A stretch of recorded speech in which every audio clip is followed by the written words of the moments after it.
முருகனே துணை. அனைவருக்கும் இனிய வணக்கம். பதிவு திருவெம்பாவை பாசுரப்பாடல் 8 பொருள் விளக்கம்.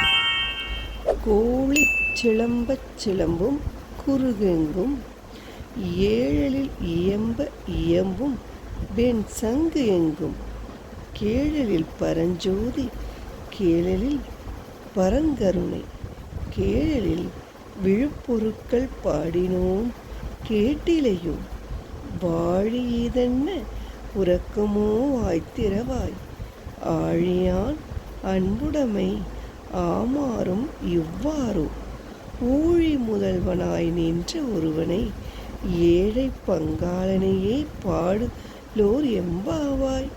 பொருள்: தோழியை எழுப்ப வந்த பெண்கள் அன்பு தோழியே கோழி கூவிவிட்டது.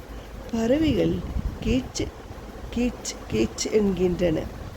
சரிகமபதனி என்னும் 7 ஸ்வரங்களுடன் வாத்தியங்கள் இசைக்கப்பட்டு கொண்டிருக்கின்றன. நம் அண்ணாமலையார் கோயிலில் வெண் சங்குகள் முழங்குகின்றன. இந்த இனிய வேளையில் உலக இருள் எப்படி நீங்குகின்றதோ அதைப்போல் பரஞ்சோதியாய் ஒளி வீசும் சிவனை பற்றி நாங்கள் பேசுகின்றோம். அவனது பெரும் கருணையை எண்ணி வியக்குகின்றோம். அவனது சிறப்புகளை பாடுகின்றோம். ஆனால் நீயோ எதுவும் காதில் விழாமல் தூங்குகிறாய். இந்த உறக்கத்திற்கு சொந்தமானவளே இன்னும் பேச மாட்டாள் என்கிறாயே. வாழ்க நீ பார்க்கடலில் பள்ளி கொண்டுள்ள திருமாலின் சிவபக்தியை பற்றி தெரியுமல்லவா? அவர் வராக வடிவம் எடுத்து சிவனின் திருவடி காணச் சென்றவர்.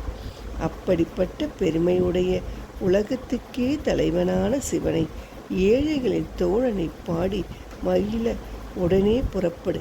விளக்கம்: இறைவன் மனிதர்களின் உள்ள இருளை போக்குபவர்.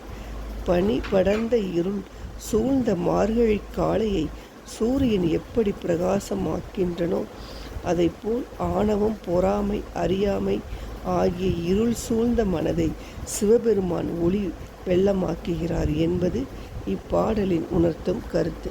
நாளை திருவெம்பாவை பாடல் 9 பார்ப்போம். நன்றி, வணக்கம்.